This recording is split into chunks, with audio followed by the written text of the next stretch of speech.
강혜신의 오늘의 미국.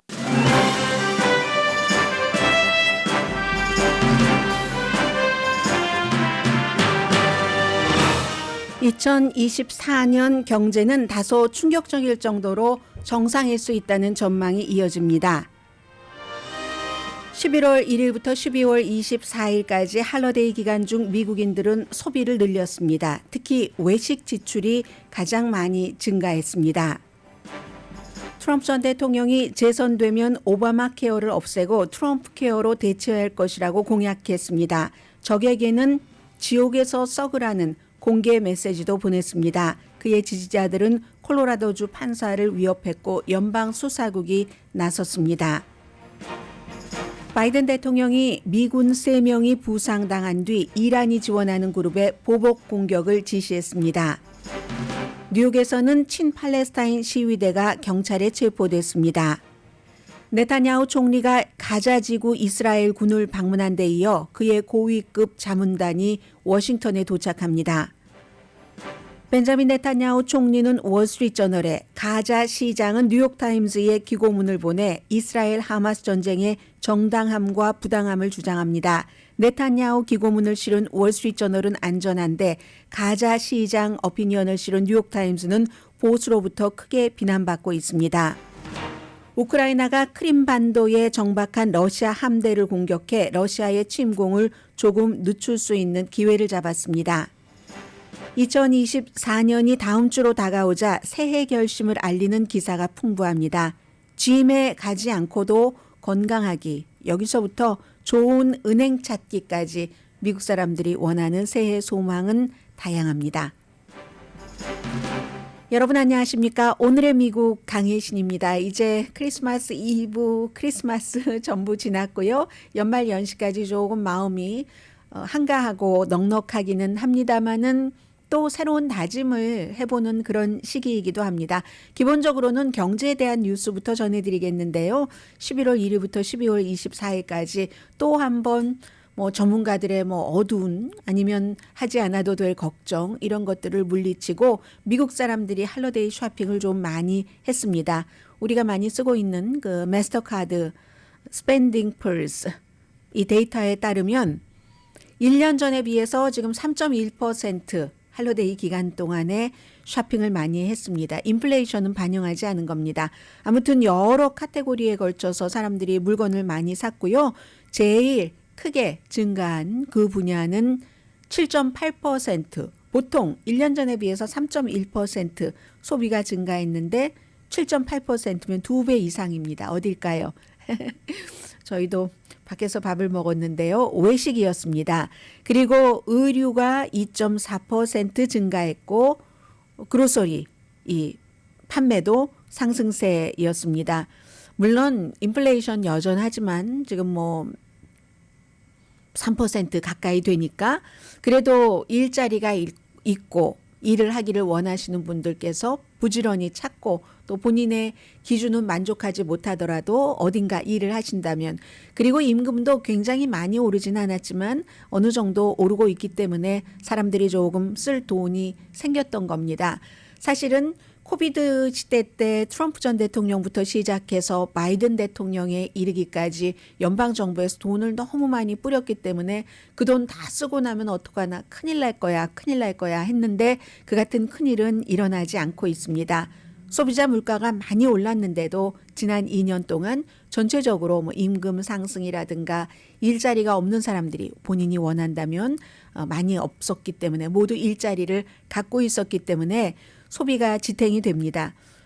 물론 이번에도 좀 예상보다는 별로 판매가 좋지 않았어 한 분야도 있습니다. 전자제품, 보석류는 어제 말씀드린 것처럼 다이아몬드도 이제는 그 랩에서 만든 더 크고 진짜와 같아 보이고 그리고 훨씬 싼 그런 인조 합성도 많이 쓰고 하니까요. 그런 보석 진짜 파인 그 주얼리에 관한 카테고리 지출은 조금 줄어들었습니다. 이건 근데 지난 몇 년 사이에 꾸준히 이어졌었던 것이기도 하죠. 파티 피플이 좀 줄어들었잖아요. 팬데믹 그 이후에 그런 것들이 있고 그리고 2022년도와 비교하면 연말연시 소매 판매가 5.4% 증가했었거든요. 올해 지금 5.4%는 안 되죠. 3.1%.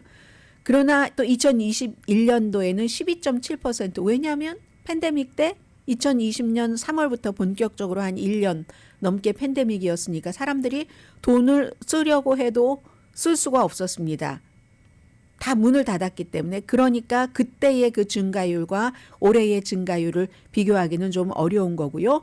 아무튼 그래서 온라인도 매출이 증가했네요. 물론 이것도 팬데믹 직후의 증가율보다는 낮지만 그렇지만 기본적으로 가게에 가서나 아니면 온라인으로 물건이 사거나 이런 거 보면은 전반적으로 경제가 탄탄하구나.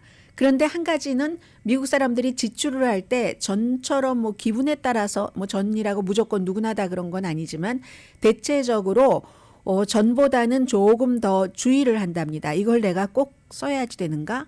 이걸 이제 굉장히 잘 선정을 해야지 되는 거죠. 특히 이제 무슨 편집샵처럼 여러 가지 물품을 이렇게 구비해서 선택을 해서 가져다 놓는 데서는 그래야지 되는 거죠. 그래서 최근에 사실은 소매 업체들이 몇 개월 동안 이번 할러데이 우리가 매출이 낮으면 어떡하는가 너무 걱정을 했는데 대체적으로는 그 걱정했던 것보다는 훨씬 그분들의 마음을 소매업소분들 마음을 좀 충족시켜줬다고 하는데 항상 제가 이제 이 같은 내용을 보도해 드릴 때 한인업소도 그랬는가 이렇게 생각을 좀 하게 됩니다. 한인업소와 전반적으로 오늘의 미국에서 전해드리고 있는 미국의 전반적인 그런 그 경제와는 약간 그 차이가 있기 때문에 어쨌든 지출을 하는 데 있어서 굉장하게 좀 주의를 했다.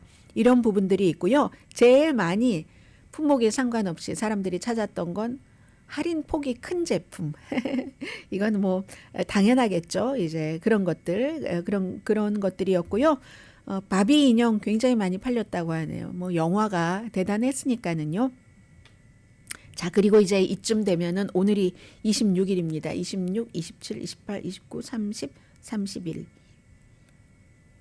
엿새 남았네요. 오늘까지. 다음 주가 이제 2024년도 새해인데 새해 2024년도의 경제는 지난 10년 동안 우리가 적용해 보지 않았던 굉장히 정상적이다. 아주 정상스러움. 이렇게 설명될 궤도에 지금 딱 안착이 돼 있다. 이건 이제 악수요스가 여러 전문가들이라든가 아니면 일반인에게도 여론조사를 해서 내년의 경제를 전망해 본 거거든요. 한번 들어봐 주시겠어요? 그러나 돌발 변수, 어떤 일이 일어날지 모른다는 건 돌발 변수가 경제에 좋은 점이 될 수도 있고요. 간혹, 대체로 나쁘게 적용되긴 하지만 그래서 정말 정상적이다 하는 그렇게 놀랄 정도다라는 것인데 한번 정리를 해보겠습니다.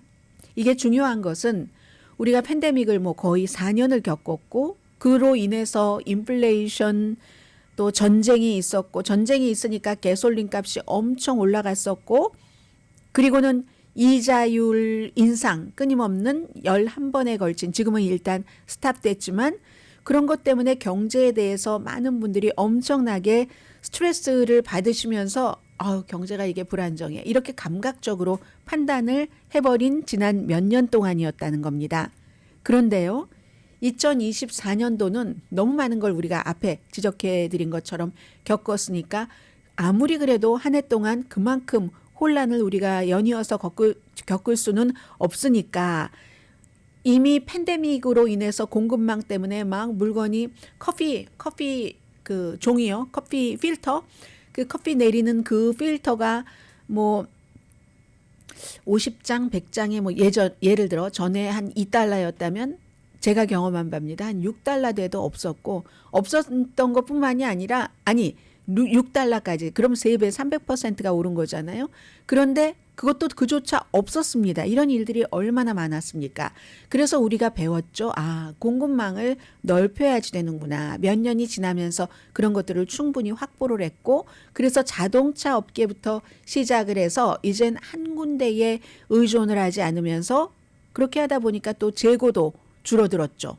재고 남으면 앞으로 남고 뒤로 미치고 하잖아요. 여러분들 다 아시잖아요. 뭐 식당에서부터 모든 업종이 다 마찬가지로 그 공급망 이제 조금 안정이 됐고 인플레이션 정상 수준에 거의 가까워 왔습니다. 2% 가까워 와서 뭐 3% 아래니까는요. 노동력 부족했던 거 팬데믹 이후에 아유 내가 뭐 별로 벌지도 못하는데 예전에는 그래도 뭐 자아 성취를 위해서 이렇게 일하셨던 분들 다 안 나오고 위험을 내가 감수하면서 그 정도 돈 받고 일하겠어 하셨던 분들이 이제는 다 일터로 돌아가셨고 올랐었던 연방준비제도의 이자율도 내년부터는 분명히 늦어도 6월 말에는 빠르면 3월 말부터는 이자율 인하가 시작된다고 하니까 이것만으로도 얼마나 좋은 환경입니까? 인플레이션, 이자율, 실업률 이 모든 것들이 다 완전히 적신호에서 정상적인 신호 이거는 몽상이 아니라 현실이 돼간다는 거죠. 그래서 악시오스가 전문가와 일반인들에게 다 물어봤습니다. 어떨 것 같으냐. 왜냐하면 소비자 심리 같은 것이 중요하니까는요. 그래서 악시오스가 독자 600명에게 2024년도 내년 경제가 어떨 것 같아요? 하고 물어봤더니 1년 전에는 침체되겠죠. 1년 전에는 내년 경기 침체될 거예요. 50%였는데 지금은 25%로 내려갔습니다. 얼마 전까지만 하더라도 50% 이상 됐던 때도 있습니다. 그리고 미국의 최대 규모의 기업 CEO 141명도 일반인들과 똑같은 답변을 했습니다. 그런가 하면 경제 예측 그 전문가들로 구성된 패널에게 물어봐도 또 이런 모든 경제적인 것을 관장하는 정부 기관 또 한 사람 있죠. 제롬 파웰. 연준도 뭐 기자회견에서 최근에 그런 얘기 했잖아요. 많은 경제 지표가 정상으로 돌아오고 있습니다. 물론 다는 아니라고 했어요. 항상 제롬 파웰 연준 의장은 가장 보수적으로 이런 부분의 예측에 대해서 말을 해야지 되기 때문에 다는 아니지만 굉장히 많은 지표가 정상으로 돌아오고 있습니다. 그래서 이게 정상성이다. 정상성.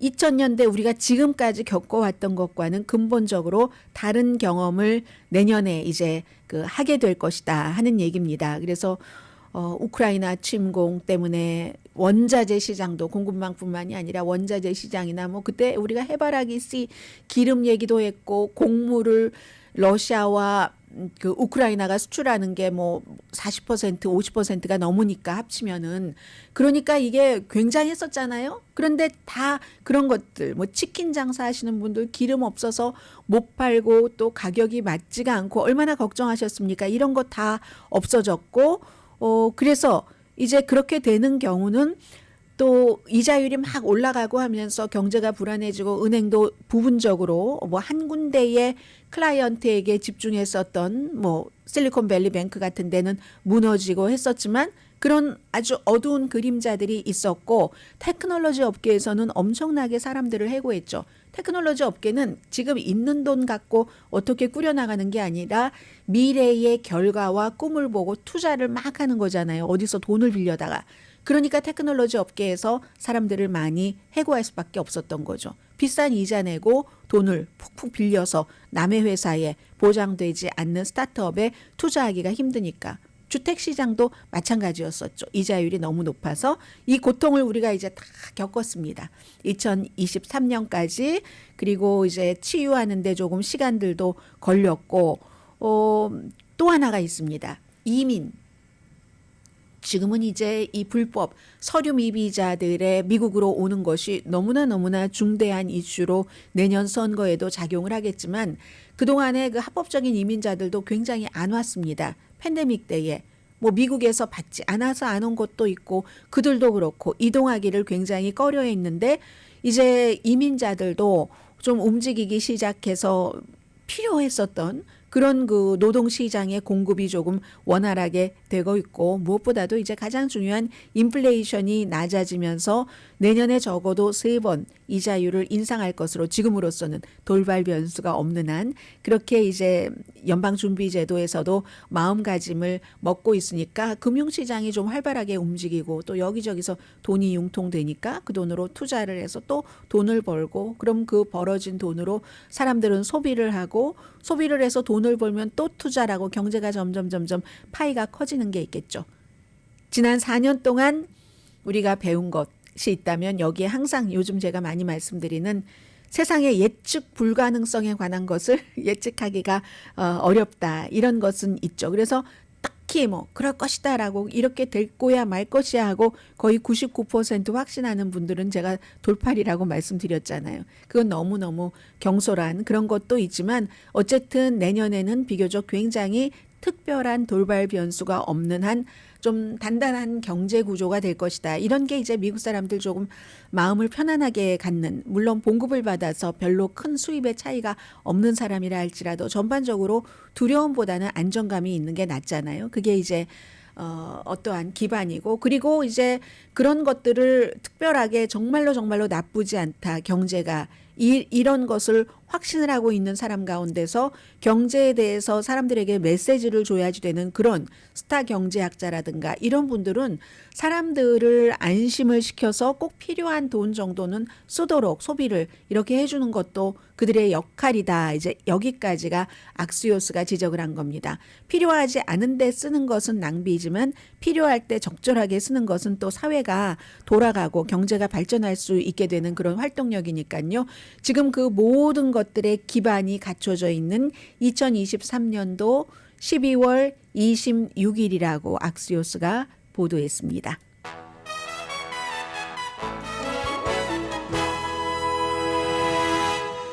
잠시 뒤에는 이제 연말이고 하니까 좀 다른 것도 좀 들여다볼 수 있으면 뉴스로나마 마음가짐으로나마 들여다봐야지 되는 아주 두 가지 전혀 다른, 제가 이 내용을 어제도 전해드리지 않았었는데 왜 오늘 전해드리느냐.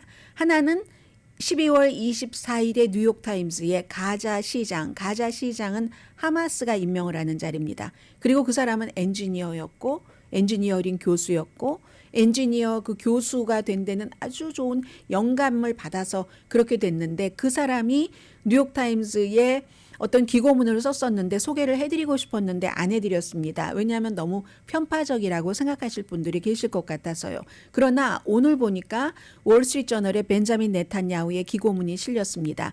그래서 이 두 가지를 통해서 우리가 10월 7일부터 지금까지 이스라엘 하마스 전쟁을 통해서 종교도 받고 인간에 대한 어떤 마음이라든가 아니면 뭐 국가 또 무슨 뭐 여러 가지 생각이 있었잖아요. 그런 것들을 좀 한꺼번에 산발적으로 알고 있었던 뉴스 상식 지식을 좀 정리를 해볼 수가 있겠구나 싶어서 그 두 가지 그 전에 약간 미국의 중요한 뉴스 전해드리겠습니다. 잠시 뒤에 뵙겠습니다.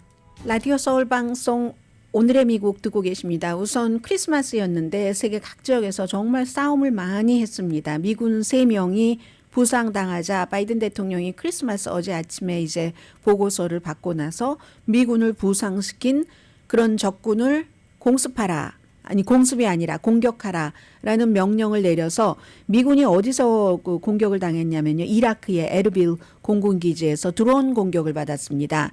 그래서 한 명은 지금 중태고 나머지 2명은 부상당했는데 그런데 이제 그 공습을 한 주체가 이란의 지원을 받는 헤즈볼라인데요. 카타이브 헤즈볼라. 그리고 카타이브 헤즈볼라와 관련이 된 그룹이었습니다. 이 그룹들은 이라크와 시리아에서 미군 기지를 많이 공격을 합니다. 이 민병대, 이 헤즈볼라 그룹도 드론으로 공격을 했고 미국도 드론으로 답을 한 겁니다. 그래서 미국의 대통령이나 국방장관이 미국인이 피해를 보고 미군 기지에 해가 된다면 물론 중동에서 여러 가지 전쟁이 확산되는 거 원치 않지만 그러나 그보다 더 우선인 것은 미군과 미군 기지를 보호하는 것이다 라면서 말하자면 보복 공격을 한 거죠. 이게 이제 다 이스라엘과 하마스의 전쟁이 이렇게 위험해지고 왔다 갔다 하면서 일어나는 일이고 이라크에 있는 그런 파실리티를 3군데를 공격을 했거든요. 미국이 드론으로. 그러면 이라크는 미국의 동맹국이라고 할 수 있잖아요. 사담 후세인 이후에. 그리고 이라크는 동시에 이란의 동맹국이기도 합니다. 참 이라크가 지금 묘한 상태에 있는 거고요. 그리고 우크라이나가 순항 미사일로 크림반도에 있는 러시아 함대를 공격을 했습니다. 그런데 이 러시아의 함대가 전에도 공격한 적이 한 번 있는 아주 큰 그 랜딩이니까 상륙함 뭐 이렇게 말해야지 되나요? 노보체르스카스코 가스크호인데 이게 뭐 근처에 6개의 구조물들도 다 뭐 파손되고 있는데 그것보다도 더 중요한 것은 흑해에 이렇게 정박돼 있는 러시아의 함대에 심각한 공격을 했다. 우크라이나가 먼저 얘기를 했고 러시아가 그걸 인정을 했거든요. 그럼 이게 부두에 있었다 하면은 뭔가 군인도 그 안에 있을 수도 있고 또 장비도 어느 정도인지 모르지만 있을 수 있는 일이잖아요. 그래서 지금 러시아가 확인을 하면서 얘기해 준 것은 뭐 숨진 사람도 있다고 했던가요? 그거는 이제 미국이 이라크 그 공격했을 때 헤즈볼라 공격했을 때 거기서 민간인도 숨졌답니다. 민간인을 포함해서 18명이 다치고 18명이 다치고 1명이 숨지고 당연히 이 우크라이나의 미사일 공격을 받은 러시아의 함대도 어떠한 그 피해는 있겠죠. 아무튼 그래서 이게 이제 군인도 있었고 장비도 있었고 정박돼 있었다 하면은 점점 그 우크라이나 쪽을 향해서 요즘 우크라이나가 뭔가가 부족하니까 열세니까 좀 하려고 했었던 러시아의 공격이 어느 정도인지는 모르지만 늦춰지지 않을까 이런 일이 있었고요. 그리고 이제 벤자민 네탄야후 이스라엘 총리가 어제 가자 지구에 있는 이스라엘 군을 방문을 했습니다. 깜짝 방문한 거죠. 가서 한 얘기는 적어도 이 전쟁은 몇 개월 안에는 끝나지 않는다. 그런 얘기를 했고 그리고 이제 그의 탑 보좌진들은 지금 워싱턴으로 왔습니다. 뭔가 미국에 도와달라는 얘기겠죠. 의회 지도자들을 만나고 하는데 그리고는 하마스는 이스라엘 인질 5명이 숨진 것을 지금 발표를 했는데 이스라엘 폭격으로 숨졌다는 얘기입니다. 뭐 그런저런 그래서 이제 이스라엘에서는 벤자민 네탄야후의 입장이 조금 좋지 않죠. 해서 다시 비가 오는데도 사람들이 어떻게 당신의 정권만 생각하는가 인질의 목숨도 생각해라 하면서 시위를 하고 있는데 이게 이제 미국에서도 크리스마스인 어제도 뉴욕에서 아주 그 시위가 많아서요. 시위가 많아서 시위대들 제가 비디오를 보니까 그 메신저라는 매체에 실린 비디오인데 경찰이 막 한 사람을 따라갑니다. 따라가는데 그 사람이 팔레스타인 길을 들고 있었어요. 그리고는 이제 바닥에 눕히고 수갑을 채우고 하는 그 과정에서 보니까 이 얼굴에 이 시위하다가 체포된 남자의 얼굴에 막 피도 있었고 했거든요. 그런 식으로 지금 그 할러데이는 무슨 할러데이냐 베들레헴이 저렇게 돼 있는데 라고 하면서 할러데이는 캔슬드다 라고 대량 살상이 일어나고 있는데 예수의 탄생했다는 그곳 바로 옆에서 그리고 그곳에는 팔레스타인 기독교인들이 살고 있고 베들레헴 무슨 크리스마스에 하면서 어제 이제 그런 일이 있었습니다. 그리고 제가 지금부터 2가지를 소개를 해드리겠는데 이걸 계기로 이스라엘 하마스 전쟁에 관한 이 방송을 들으시는 여러분의 생각은 어떠했었는가? 그리고 이것을 듣고도 똑같을까 아닐까 이렇게 좀 생각을 해봐 주셨으면 좋겠습니다. 2023년도 끝나가니까 모든 것들을 어느 정도 조금씩 정리하고 치우고 이 이슈 그런 뜻에서 준비를 했습니다. 저는 가자시의 시장입니다. 제가 이름은 잘 못 외웠어요. 이름은 못 외웠는데 가자시의 시장 뭐 여기 보면 되겠죠? 가자시의 시장인데 야히야 알 사라즈라는 가자시의 시장입니다. 이렇게 썼어요. 뉴욕타임스에 보낸 기고문입니다. 우리의 삶과 문화는 잔해, 폐허가 됐습니다. 제가 10대 때요. 가자시에서 아주 위대한 잘 알려진 사람 중에 한 사람의 이름을 따서 무척 복잡하게 설계된 알 라샤드 샤웨 문화센터를 보고는 너무나 감격했습니다. 극장, 도서관, 무슨 인쇄를 하는 곳, 그러니까 말하자면 문화살롱이었는데요. 큰 홀도 있었고 가자시의 보석이었죠.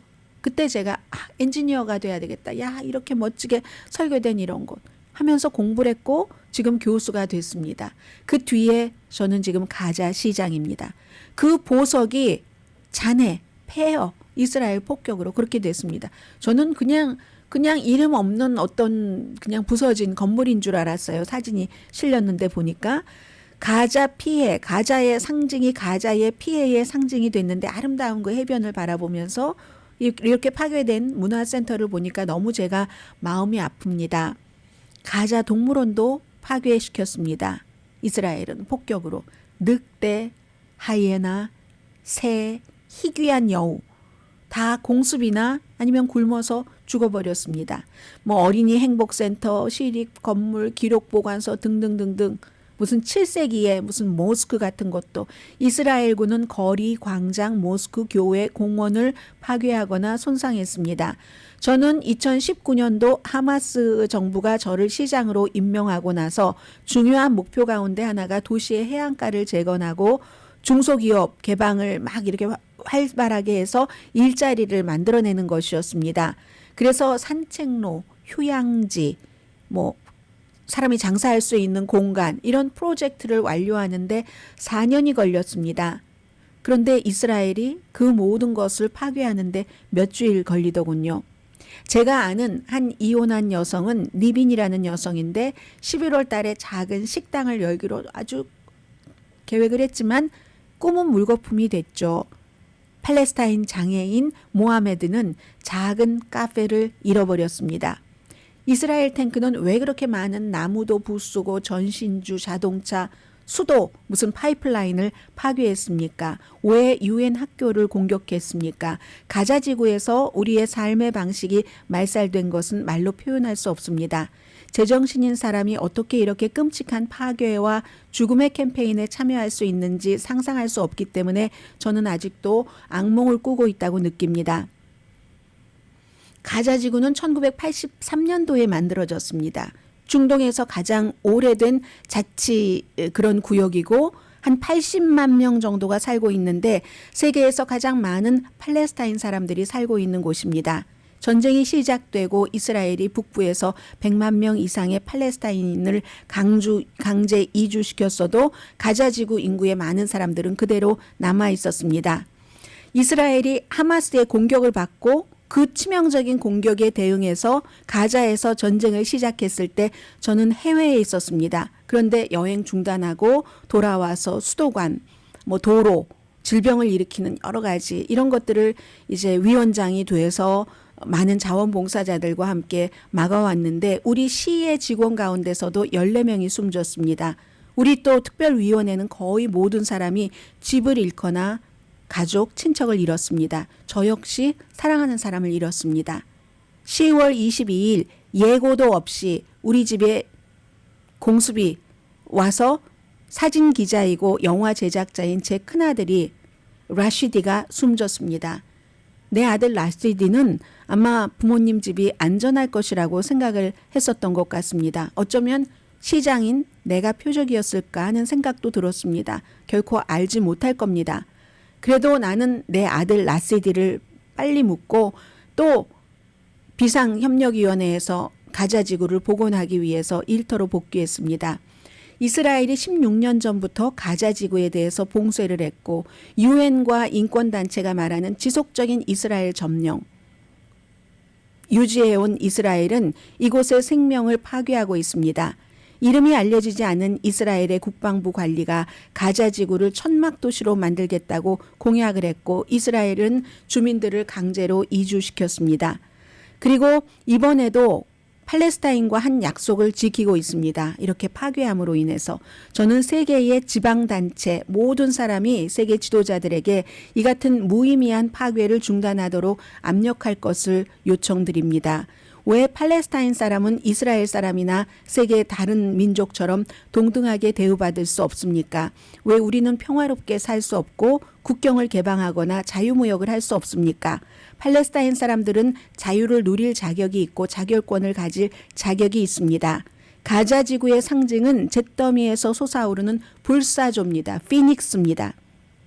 그래서 이 피닉스 가자지구는 생명을 주장합니다. 이게 가자지구 시장이 뉴욕타임스에 보낸 기고문이고요. 그에 대한 답이라고도 할 수 있겠네요. 오늘 월스트리트저널에 벤자민 네타냐후 총리가 기고문을 보냈습니다. 평화를 위한 세 가지 전제 조건, 이게 all about 이분의 기고문입니다. 우리는 첫 번째 하마스를 파괴하고, 두 번째 가자 지구를 비무장화하며, 세 번째 팔레스타인 사회 전체를 급진화해서 벗어나게 해야지 됩니다. 이건 이스라엘과 가자 지구 팔레스타인 사람의 평화를 위한 세 가지 전제 조건입니다. 첫째, 이란의 핵심 대리인인 하마스를 파괴해야지 됩니다. 미국, 영국, 프랑스, 독일 등 많은 국가는 테러 단체를 파괴하려는 이스라엘의 의도를 지지합니다. 그 목표를 달성하려면 군사력을 해체해야 하고, 가자 지구에 대한 하마스의 정치적인 통치를 끝내야지 됩니다. 하마스 지도자들은 10월 7일 학살을 반복하겠다고 다짐했습니다. 그렇기 때문에 그곳에 대한 파괴는 끔찍한 잔혹행위의 반복을 막기 위한 유일한 대응입니다. 이렇게 파괴를 해야지 더 많은 전쟁과 유혈 사태를 없앨 수 있습니다. 하마스를 파괴하는데 이스라엘은 계속해서 국제법을 완전히 준수하고 있고, 앞으로도 완전히 준수할 겁니다. 하마스 전략의 필수적인 부분이 팔레스타인을 인간 방패로 사용하기 때문에 어렵습니다. 집, 학교, 모스크 모든 장소와 지하에 테러 기반 시설을 배치해서 의도적으로 팔레스타인 사람들을 위험에 빠뜨립니다. 이스라엘은 전단지를 보내고 문자를 보내고 다른 수단을 써서 가자 주민에게 피해를 입지 않도록 경고함으로써 민간인 사상자를 최소화하기 위해서 최선의 노력을 하고 있습니다. 대조적으로 하마스는 팔레스타인 사람들을 위험에 빠뜨리기 위해 최선을 다합니다. 종종 총구를 겨누기도 합니다. 이런 사상자에 대해서 이스라엘을 부당하게 비난하는 것은 하마스와 전 세계 다른 테러 조직이 인간 방패를 사용하도록 장려할 뿐입니다. 이 잔인하고 냉소적인 전략을 무력화시키기 위해 국제사회는 이 같은 사상자에 대한 책임을 정면으로 하마스에게 돌려야 됩니다. 이스라엘이 아니라. 이스라엘은 야만주의에 맞서 문명 세계에 더 큰 전투를 벌이고 있다는 사실을 인식해야 합니다. 두 번째, 가자 지구는 비무장화돼야 됩니다. 이스라엘은 그 영토가 다시는 공격 기지로 이용되지 않도록 해야지 됩니다. 무엇보다 가자 지구의 임시 보안 구역을 구축하고, 가자와 이집트 국경에 이스라엘의 보안 안보를 충족하고, 영토로 무기가 밀수입되는 것을 방지하는 메커니즘을 구축해야지 됩니다. 팔레스타인 당국이 가자 지구를 비무장화할 것이라는 기대는 헛꿈입니다. 파이프라인이라고 썼어요. 유대와 사마리아의 테러리즘에 자금을 지원하고 미화하며 팔레스타인 어린이에게 이스라엘 파괴를 추구하도록 교육하고, 그런 하마스가 등장하기 2007년 이전에도 그랬고, 하마스가 등장한 2007년 이후에도 그렇고, 가자 지구는 비무장을 하지 못했습니다. 그래서 가까운 미래에 이스라엘이 가자 지구에 그렇게 할 겁니다. 셋째, 가자 지구는 급진화해서 탈피해야지 됩니다. 학교는 아이들에게 죽음보다 생명을 소중히 여기도록 가르쳐야지 되고, 이맘은 유태인 살해에 대한 설교를 중단해야 됩니다. 팔레스타인 시민사회는 국민들이 테러의 자금을 지원하기보다는 테러와의 전쟁을 지지하도록 변화돼야지 됩니다. 그러기 위해서는 용기 있고 도덕적인 리더십이 필요할 겁니다. 팔레스타인 자치정부 지도자 마흐무드 아바스는 10월 7일의 잔혹 행위를 규탄할 엄두조차 내지 못하고 있습니다. 이스라엘이 자국민에 대해서 끔찍한 범죄를 자행했다고 비난하는 그 아바스 정권의 사람들도 있습니다. 2차 대전에서 연합군이 승리한 뒤에 독일과 일본에서 성공적인 탈급진화가 이루어졌습니다. 오늘날 두 나라는, 독일과 일본은 미국의 위대한 동맹국이고 유럽과 아시아의 평화, 안전, 번영을 촉진하고 있습니다. 최근에는 9.11 사태 이후 걸프 지역의 비전 있는 아랍 지도자들이 급진화해서 탈피해서 국가를 변화시키려는 노력을 하면서 이스라엘과 역사적인 아브라함 협정을 맺었고, 그러한 변화는 이스라엘의 파괴를 추구하지 않는 팔레스타인 사람들에게도 가능할 겁니다. 일단 하마스가 파괴되면 가자는 비무장화되고 팔레스타인 사회는 급진화해서 탈피하게 될 겁니다. 가자는 재건될 수 있고 중동의 더 넓은 평화에 대한 전망은 현실이 될 겁니다. 이건 벤자민 네탄야후가 보낸 건데요. 이 벤자민 네탄야후 그래서는 재건하기 위해서, 기본적으로 재건하기 위해서 모든 것을 파괴한다. 앞에 가자지구 시장이 얘기한 것처럼 문화센터도 지금 파괴를 한 거잖아요. 문화센터 그 지하에 하마스 본부가 있었다고 얘기하지 않았었습니다. 그런 거잖아요. 그리고 그러니까 재건하기 위해 다 파괴를 한다. 그러면 그 재건을 어떻게 책임질까? 이런 것은 얘기하지 않습니다. 뭐 지원을 하겠다. 물질적으로도 영적으로도. 그러나 그것을 모든 것은 또 이스라엘이 책임을 지겠다고 얘기를 합니다. 그런데 지금까지는 이 하마스가 야만적인 행위를 보여준 것을 하마스 자신들의 말을 빌자면 이렇게 저렇게 아무리 해봐도 물론 하마스는 처음부터 그 폭력을 가지고 등장한 집단이지만 아무리 해봐도 세계도 이스라엘 편만 들지 웬만큼 자극적인 것이 아니고는 눈도 떠주질 않기 때문에 이렇게 할 수밖에 없었다라고 얘기를 하고 이스라엘은 이번에 이런 일을 하기 전에도 끊임없이 이 가자 지구에 벽을 치고 사람들을 이동도 못하게 하고 민주주의 국가라는 이스라엘이 그렇게 일을 했는데 지금도 다 파괴하고 나서 거기를 어떻게 재건하겠다 이런 얘기는 하지 않고 또 그 파괴를 모든 파괴와 엄마 아빠 자식들을 부모 잃은 그런 사람들이 이스라엘에 대해서 좋은 감정을 가지고 있어야 이스라엘이 원하는 그곳에 다시 들어가겠다는 거잖아요. 그러한 그 평화가 구축되지 않을까 그런 생각은 듭니다. 그리고 독일과 일본의 얘기를 했는데 독일과 일본은 공격자였지 이번에 팔레스타인 주민처럼 앉아서 당한 사람은 아니라는 것 그런 것 그리고 피해자들에게 국제법을 지키면서 모든 경고를 다 했다고 하는데 경고받지 않고 숨졌다 하는 사람들 많습니다. 경고 없이 우리 앞집들이 하나씩 폭격돼서 우리도 아무것도 챙겨지 못하고 물 한 병과 오래된 빵 한 조각을 들고 온 가족들이 결국은 대피할 수밖에 없었다라고 얘기한 영국의 BBC 방송의 사진 기자도 있습니다. 그래서 아무튼 이 두 가지가 전혀 오버랩이 되지 않는 가자와 이스라엘의 입장입니다.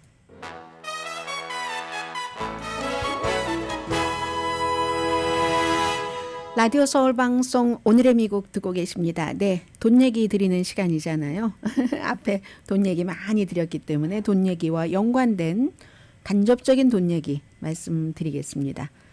트럼프 전 대통령이 또다시 이 얘기를 시작을 합니다. 재선되면은 오바마 케어 없애고 트럼프 케어로 대체할 것이다. 말하자면 그렇게 공약을 했습니다. 더 좋은 프로그램 하겠다. 오바마 케어는 너무 비싸거나 나쁜 헬스케어다. 훨씬 좋고 싼 대안.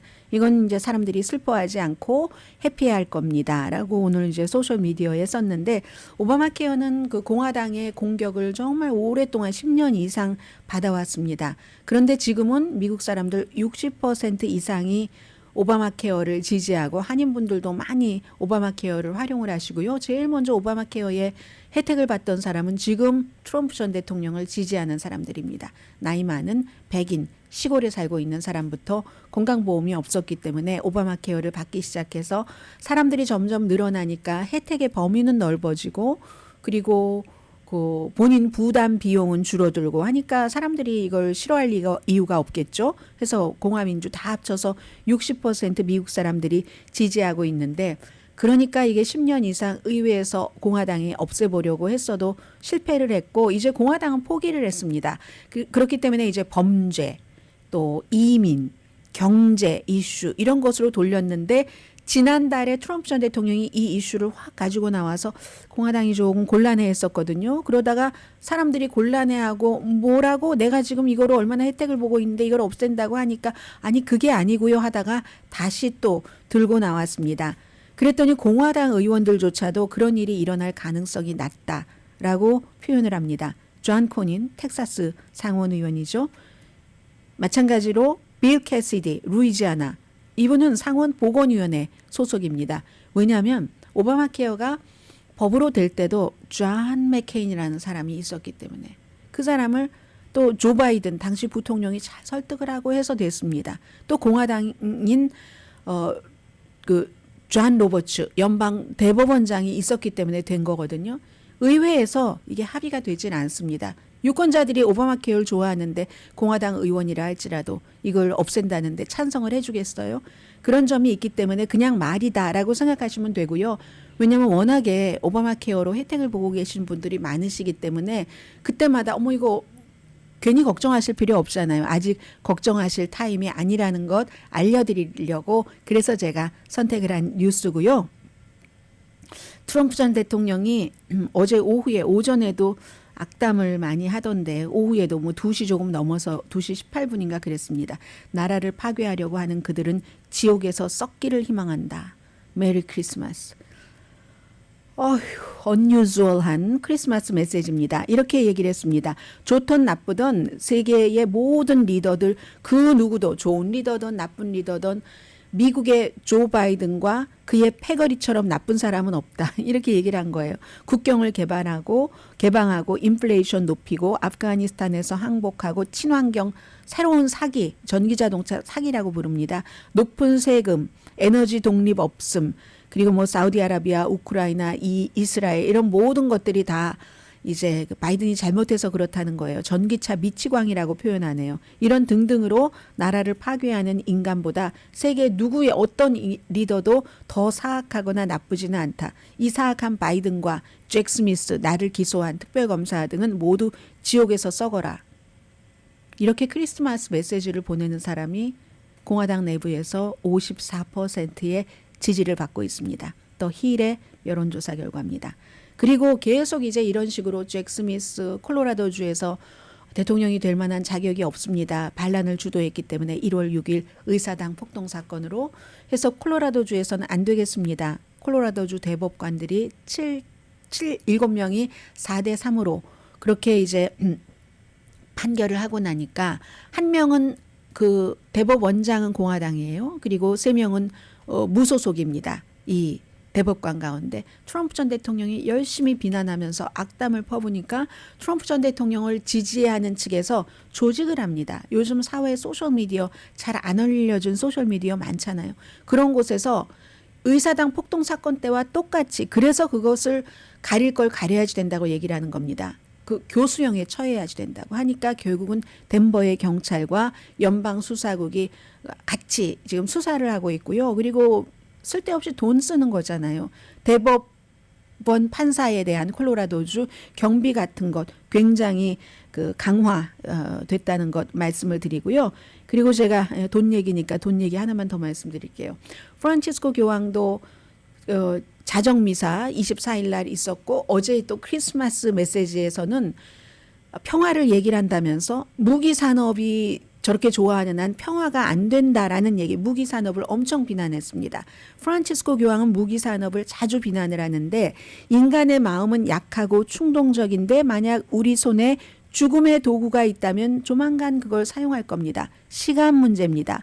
무기 생산, 판매, 무역이 이렇게 증가하는데 어떻게 평화를 얘기를 할 수 있겠습니까? 거기에 쓰는 돈을 세계 배고픈 사람에게 주면 얼마나 배고프지 않을까요? 프란치스코 교황이 돈과 무기에 대해서 한 얘기입니다.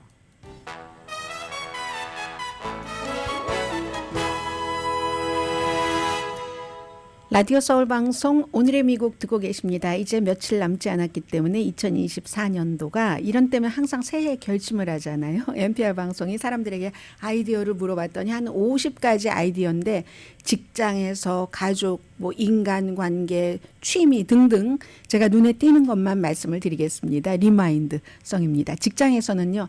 내가 내년에는 월급 올려달라고 꼭 얘기를 할 거야. 아니면 내가 이 직장 정말 그만둘 거야.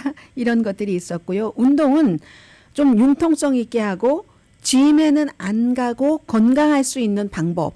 이런 것을 사람들이 원하고요. 좀 오거나이즈된 삶을 살고 싶다 해서 특히 할 일에 대해서 리스트를 꼭 작성을 하고 새해에는 내가 결심을 좀 꼭 지켜봐야지. 그렇게 생각하신 분들도 계시고요. 그리고 또 뭐가 있나? 건강에 대해서요. 치과 내 치아를 조금 점검을 해야지 되겠어. 아니면 나 모닝 퍼슨이 될 거야. 알코올을 조금 줄여야지. 습관에 대해서는 새로운 아주 좋은 책을 뭐 그냥 베스트셀러 말고 좋은 책을 좀 읽어봐야지 되겠어. 좀 잡동사니도 좀 정리를 하고 새해를 좀 쳐다볼까 하는 거. 집에 대해서는 이머전스에 조금 대비를 해야지라는 얘기. 그리고 좀 완벽하려고 하는 정신건강에 대해서 이런 것들에서 조금 탈피를 해야지 되지 않을까. 그리고 saying no 하는 거. 노라고 말하는 것. 가족에 대해서는 아이를 낳을까? 뭐 거기에 대해서 결심을 해보는 것. 새로운 트래디션을 가족에 간에 만드는 것. 재정 문제에 대해서는 더 좋은 은행을 찾아보는 것. 그리고 관계에 대해서도 관계를 조금 정리를 해보고 싶다. 이런 생각들을 미국 사람들이 많이 한다고 NPR 방송이 정리를 했네요. 오늘 아침에 그 뉴욕타임즈에 쭉 보니까요. 멕시코의 멕시코시티에서 제일 인기 있는 자동차가 복스바겐 비틀이래요. 2003년도에 생산 안 됐고 아마 멕시코에서는 조금 더 늦게까지 생산이 된 것 같거든요. 미국에선 기준에 모자라서 그런다 하는데 거긴 너무 인기고 그게 강한 거래요. 그래서 뭐 보라색, 노란색, 빨간색 딱정벌레잖아요. 딱정벌레들이 윙윙거리는 멕시코시티 사람들의 꿈의 드림카랍니다. 강혜신이었습니다.